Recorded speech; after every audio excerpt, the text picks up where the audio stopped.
जो छात्रों के साथ व्यवहार हुआ है, उनके हाथ तोड़े, सर तोड़ा, उनके कपड़े फाड़े, क्या बेटियों के कपड़े फाड़ेंगे आप? हम और अध्यक्ष महोदय, हम मजबूरी में गए हैं प्रधानमंत्री के आवास पर। अगर आप सुन लेते हैं यहाँ पर तो हम नहीं जाते। क्या प्रधानमंत्री स्टेटमेंट नहीं दे सकते हैं? युवाओं के लिए आप बाहर बोल सकते हैं, सदन में क्यों नहीं बोल सकते हैं आप? ये मुद्दा कांग्रेस, समाजवादी पार्टी, बीजेपी का नहीं है। ये मुद्दा युवाओं और छात्र नौजवानों का है।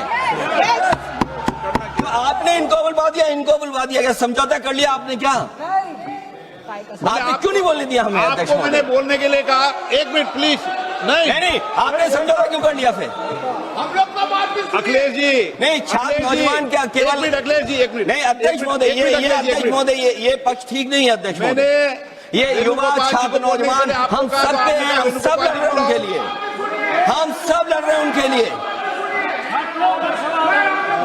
और जब छात्रों की नहीं सुनी जाएगी तो सड़कों पे आएंगे। और जो सरकार ने व्यवहार किया है, इस्तीफा तो क्या है? इस्तीफा तो जब चाहेंगे तब मंत्री ले लेंगे, सदन के बाद ले लेंगे। लेकिन सवाल ये, जो छात्रों के साथ व्यवहार हुआ है, उनके हाथ तोड़े, सर तोड़ा, उनके कपड़े फाड़े, क्या बेटियों के कपड़े फाड़ेंगे आप?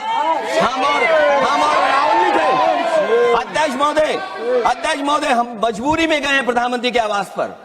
अगर आप सुन लेते हैं यहाँ पर तो हम नहीं जाते। क्या प्रधानमंत्री स्टेटमेंट नहीं दे सकते हैं? युवाओं के लिए आप बाहर बोल सकते हैं, सदन में क्यों नहीं बोल सकते हैं आप? माननीय सदस्यगण, सभी लोगों के मत आ गए हैं।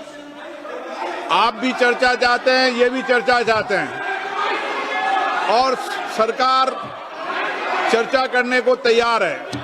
आप आइए, कब चर्चा करनी है, कितनी देर चर्चा करनी है, सरकार चर्चा को तैयार है। आप आइए चर्चा करने को।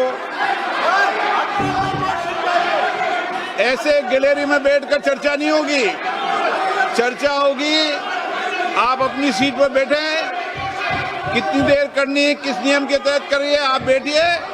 सरकार ने कहा है कि खुले मन से कहा, हम चर्चा को तैयार है, और सबका मत आ गया है।